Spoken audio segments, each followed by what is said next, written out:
pagi pemirsa Kabar Tidur di mana saja Anda berada di kesempatan kali ini. Dan tentunya pada hari ini kita akan sedikit berdialog dengan Bapak Pastor Paroki Hati Kudus Tanah Merah yang juga merupakan KPK Pemilik Tanah. Ini terkait bagaimana sudut pandang Gereja Katolik terhadap keberadaan alkohol yang memang akhir-akhir ini dengan pengaruh alkohol membuat kesadaran masyarakat sudah tidak terkontrol, bahkan dengan alkohol menimbulkan berbagai persoalan yang terjadi di atas kota Tanah Merah, ibu kota Kabupaten Bovendigul ini sendiri. Sudah bersama kami di pagi hari ini Bapak Piket Pemilik Tanah selaku Pastor Paroki Hati Kudus Tanah Merah, Pastor Salvinus Buarwele MSc. Selamat pagi Bapak Pastor. Selamat pagi Bapak Bardiku. Baik Bapak Pastor, ini menyikapi sudut pandang gereja sendiri dengan keberadaan alkohol ini seperti apa? Silakan. Baik, pada prinsipnya gereja bersama dengan pemerintah, bersama dengan pihak-pihak yang terkait seperti polisi, kemudian tentara, bersama dengan Bapak Distrik, sampai kepada kepala-kepala kampung, sampai kepada ketua RT RW, semuanya segenap lapisan masyarakat menginginkan agar terciptanya hidup yang aman dan damai, di mana keamanan dan ketertiban masyarakat itu dapat dirasakan dan dialami oleh semua pihak, tidak hanya pihak pemerintah, pihak gereja, tapi juga secara khusus pihak masyarakat di mana saja kita berada atau berdomisili, sehingga memang membutuhkan suatu gerakan bersama untuk mencintai hidup yang sehat, mencintai atau juga merawat tubuh supaya dapat terhindar dari hal-hal yang mematikan, dan salah satunya itu adalah minuman keras itu sendiri. Baik Bapak Pastor, ini satu ketegasan dari pihak gereja Katolik sendiri, karena kita mendengar beberapa waktu lalu secara tegas Bapak Pastor sudah menyampaikan di hadapan seluruh umat bahwa tidak akan melayani umat yang memang meninggal akibat dari miras itu. Ini salah satu efek untuk memberikan kejerahan terhadap para pelaku dan lebih khusus umat Katolik yang mengkonsumsi miras ini. Seperti apa? Baik. Pada prinsipnya gereja menjunjung tinggi penghargaan terhadap martabat manusia, dan gereja hadir untuk keselamatan jiwa-jiwa. Nah, katekismus gereja Katolik sendiri memberikan penekanan dan menempatkan mabuk dalam kategori perintah jangan membunuh. Itu adalah perintah Allah yang kelima.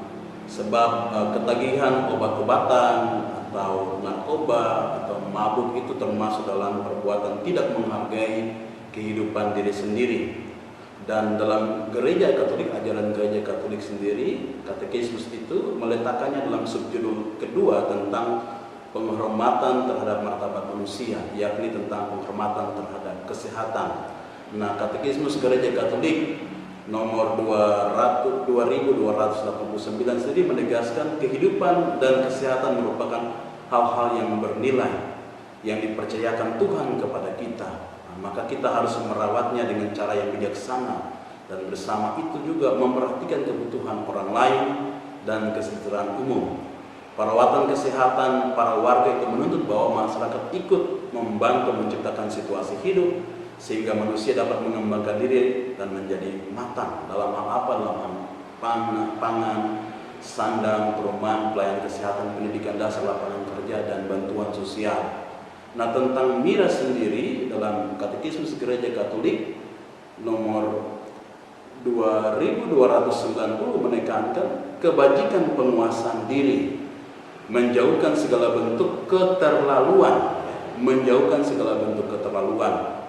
yakni tiap penggunaan makanan, minuman, rokok, dan obat-obatan yang berlebihan. Siapa yang dalam keadaan mabuk atau dengan kecepatan tinggi membahayakan keamanan orang lain dan keamanannya sendiri di jalan, di air, atau di udara, itu membuat dosa besar. Nah, mabuk yang berlebihan sampai tidak lagi menghargai dirinya sendiri tidak lagi menghargai orang lain, mengganggu keamanan dan ketertiban, mengancam diri sendiri, tapi juga mengancam orang lain di sekitarnya, dan ini menimbulkan ketidaknyamanan dan suasana yang tidak tertib dan damai di sekitar masyarakat. Mabuk itu masuk dalam kategori dosa besar, dan gereja dengan seruan moral menegaskan bahwa tidak toleran dengan perilaku mabuk. Kenapa? Karena mabuk itu merusak kesehatan tubuh. Mabuk itu bisa membuat relasi dengan orang lain terganggu, dan konsekuensi dari mabuk yang berlebihan membuat kecelakaan atau proses pembunuhan, bahkan pembunuhan terhadap diri sendiri dan terhadap orang lain. Faktanya kita bisa melihat yang terjadi di Kabupaten Bovendigul ini, khususnya di wilayah Tanah Merah. Contoh konkret misalnya, di tahun baru ada yang meninggal karena mabuk.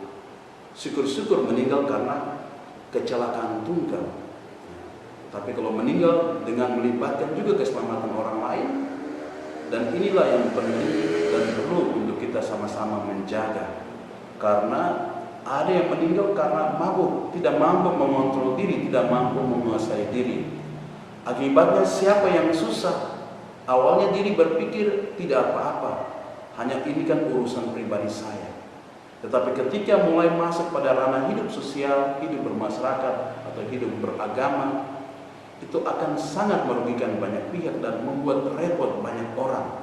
Ya, ketika yang bersangkutan mabuk dan mengalami kecelakaan, mengalami hal-hal yang tidak baik sehubungan dengan kondisi tubuhnya, misalnya kaki patah atau gangguan serius pada otak, atau misalnya bawa motor menjatuh dan menimbulkan kecelakaan dan mengorbankan diri sendiri, yang repot dan susah yang pertama adalah diri sendiri.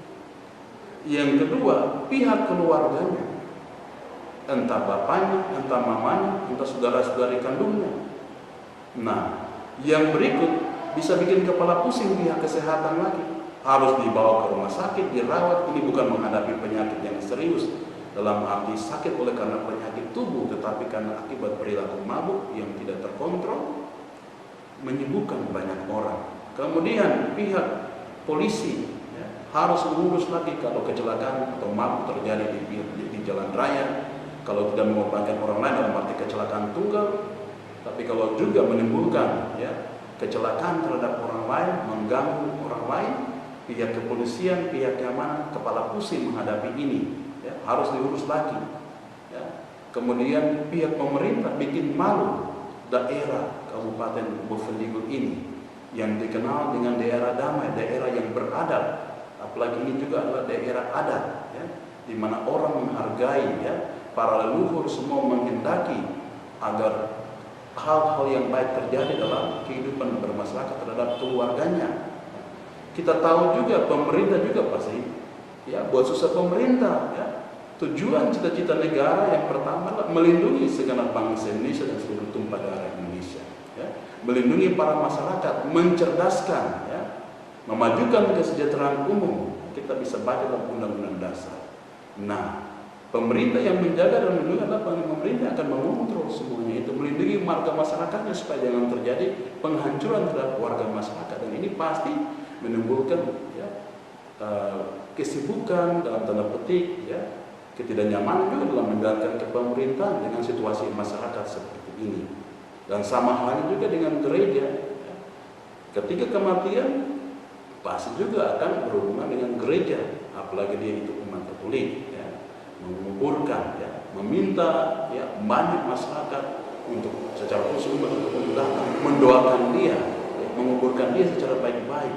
Tetapi dalam hidup ketika seruan moral gereja disampaikan kepada seluruh umat, termasuk mereka yang mendengarkan seruan gereja, supaya jangan terlibat dalam miras, apalagi ikut memperdagangkan miras.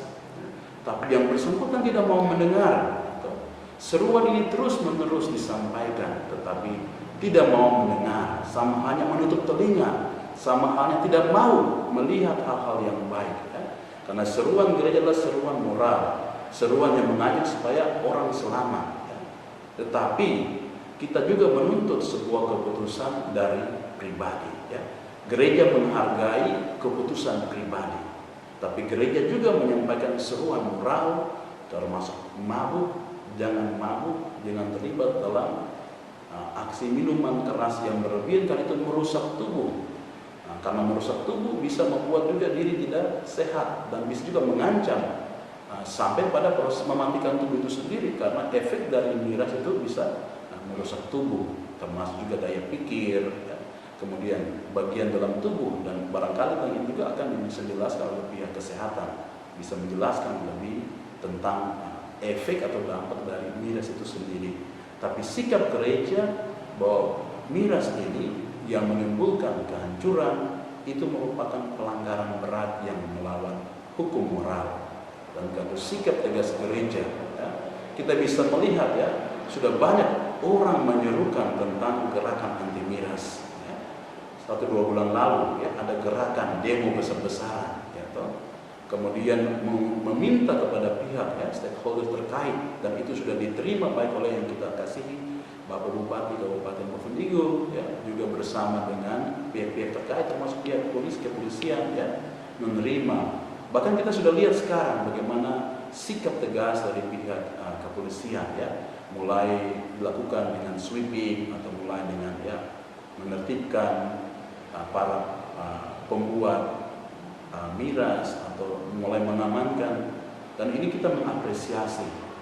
Banyak selamat kepada pihak kepolisian, banyak selamat kepada pihak distrik, kepada ketua RT atau kepala kampung dan sekitarnya, masyarakat semua yang sudah mulai sadar tentang pentingnya ya, menjaga keamanan dan ketertiban, tetapi juga menjaga supaya Bovendigul ini tetap dalam keadaan damai dan tidak dirusakkan hanya oleh miras ini. Karena itu kebijakan tegas diambil oleh gereja. Ya. Gereja tetap menyerukan, ya, menyuarakan supaya kamu harus kuasai dirimu dari miras. Dengan sampai itu menguasai dirimu, sehingga apa yang terjadi? Yang terjadi adalah penghancuran terhadap diri, tapi juga bisa mengaruhi keamanan dan ketertiban. Atas dasar itu, dengan melihat situasi dan banyak sekali yang kita temukan ya, bahwa ada yang meninggal karena miras, karena memang diri sendiri tidak menghargai dirinya. Nah, ini yang namanya kebijakan pastoral. Ya. Kebijakan pastoral yang diambil adalah ketika engkau tidak mendengarkan seruan gereja, berarti engkau membatasi diri, menutup diri terhadap suara gereja, membatasi diri terhadap kehadiran dan pelayanan gereja. Karena itu kebijakan pastoral yang diambil adalah khususnya di Paroki Hati Kudus Tanah Merah adalah tidak melayani mereka yang meninggal karena miras, meninggal karena penggunaan, karena dirinya sendiri tidak menghargai tubuhnya, tidak menghargai dirinya, dan dia sendiri tidak menghargai seruan gereja. Kalau tidak menghargai seruan gereja, tidak menghargai gerakan bersama, seruan yang membawa dia kepada kebaikan, sama halnya engkau menutup diri terhadap hal-hal yang baik. Ya. Banyak orang yang bertobat. Ya. Kita bisa melihat dalam kisah-kisah kitab suci. Ya. Banyak orang yang ganas. Ya. Banyak orang yang berperilaku yang tidak baik. Tetapi mereka bertobat, mereka mengubah diri.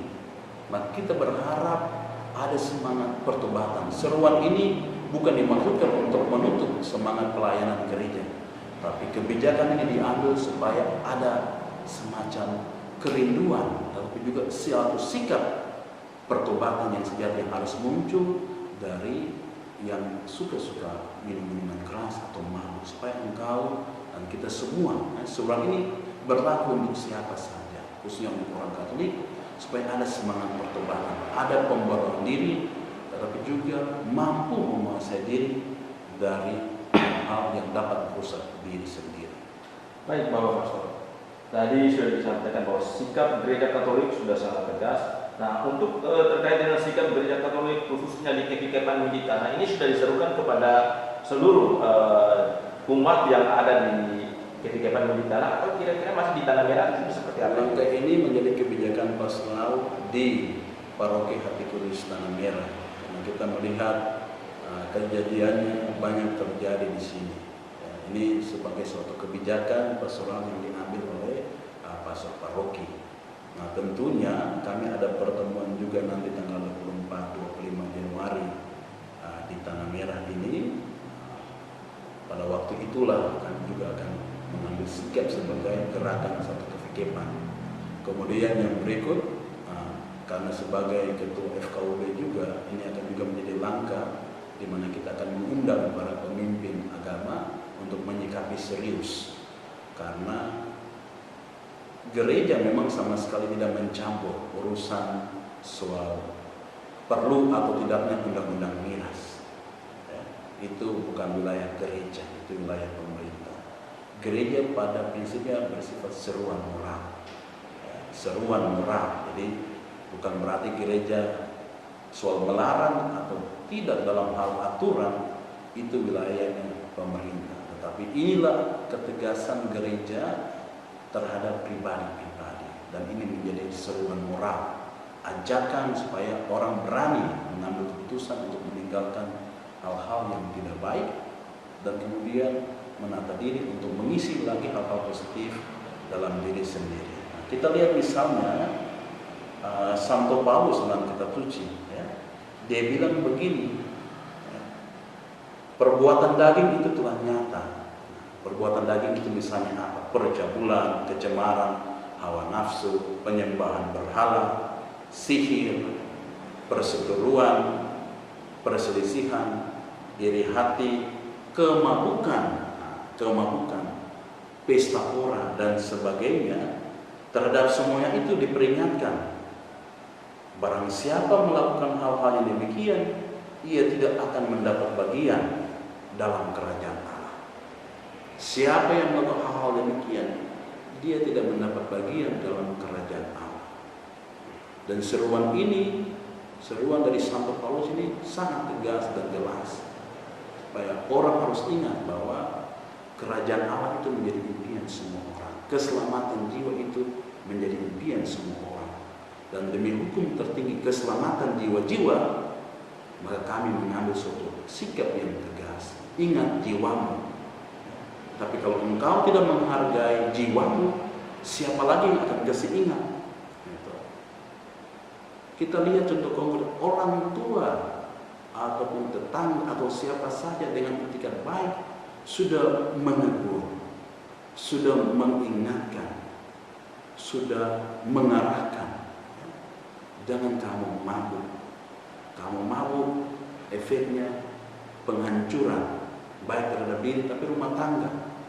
Ya, alat-alat rumah tangga yang dicari bertahun-tahun dengan uang itu dirusakkan, ya, bisa mengancam nyawa dengan mengambil barang, ya, bisa membunuh, bisa menghancurkan orang.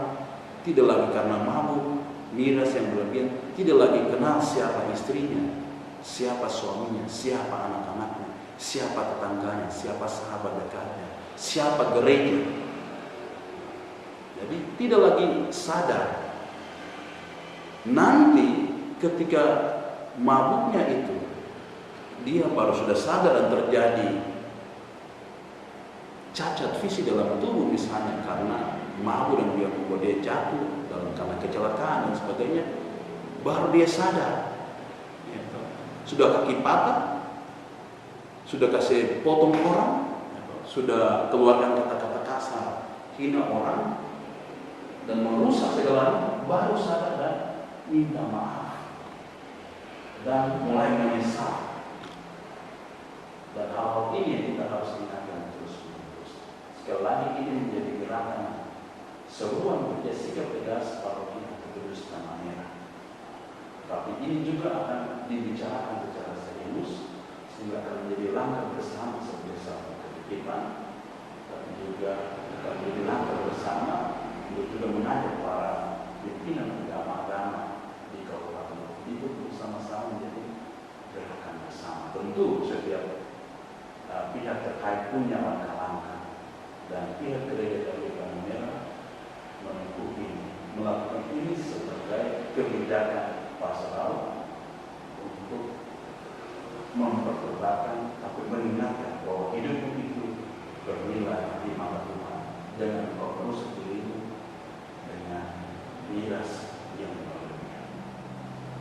Satu pesan kepada seluruh umat Katolik yang ada di wilayah kehidupan kita ini, sehingga bisa mentaati dan mengikuti apa yang sudah disampaikan oleh gereja agar kita bersama-sama menjaga kedamaian kita yang menurut Islam. Sebuah pesan moral dengan merujuk pada Katekismus Gereja Katolik nomor 1809 mengatakan tentang penguasaan diri. Apa itu penguasaan diri? Penguasaan diri itu adalah kebajikan moral yang menekan kecenderungan kepada berbagai macam kenikmatan dan yang membuat kita mempergunakan benda-benda duniawi dengan ukuran yang tepat. Ia menjamin penguasaan kehendak atas kecenderungan dan tidak membiarkan kecenderungan melampaui batas-batas yang patut dihormati.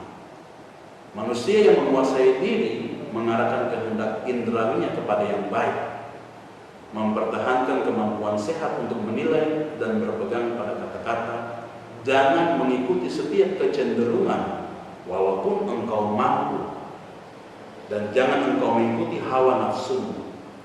Kebajikan penguasaan diri ini sering dipuji dan dikatakan jangan dikuasai oleh keinginan-keinginanmu, tetapi kuasailah segala nafsumu. Maka setiap orang dipanggil untuk hidup bijaksana, adil, beribadah di dalam dunia sekarang ini. Hidup yang baik itu tidak lain daripada mencintai Allah dengan segenap hati, dengan segenap jiwa, dan dengan segenap pikiran. Berkat penguasaan diri, orang mencintai Allah dengan cinta yang sempurna dan tidak dapat digoyahkan oleh apapun.